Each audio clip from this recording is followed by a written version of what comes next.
here again. Ireland Pavilion. You use that to cook at home? Absolutely. Are It's you a one of good the cook? no. But thanks. I think, we always draw a crowd. Last year we drew a big crowd because we had Irish dancing, but this year we have many more things to show, so music, and we'll have some Irish sport demonstrations as well.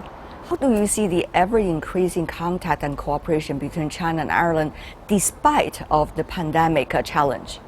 Yeah, well, the pandemic has obviously been a challenge, I think, for businesses everywhere, and I think particularly around supply chains and around travel. But despite that, last year our trade in goods grew by 21%.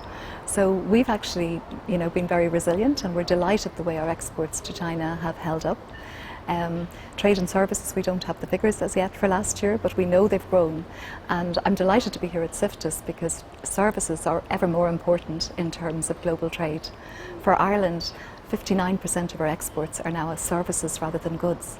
So in Ireland we have a lot of strengths around medtech, we have strengths in fintech, and I'm delighted that we have companies represented here at CIFTIS this year. There's an increasing trend about diversifying for businesses. This is so crucial, not only in our neighborhood, but also in their region and also in different parts of the world to diversify so that they guarantee the supply chain, manufacturing chain to be stable. So how do you see this trend? What does that mean for your job?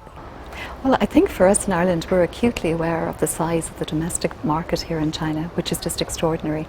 So we know that there are many opportunities and many of the global trends will emerge in Asia and here in China.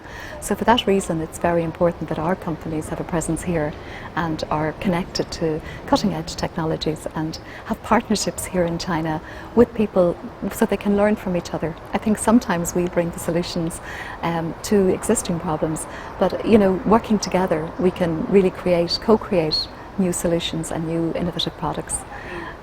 For us, I think the Chinese market has grown and evolved immeasurably over the past decade, and now it's become a really important market.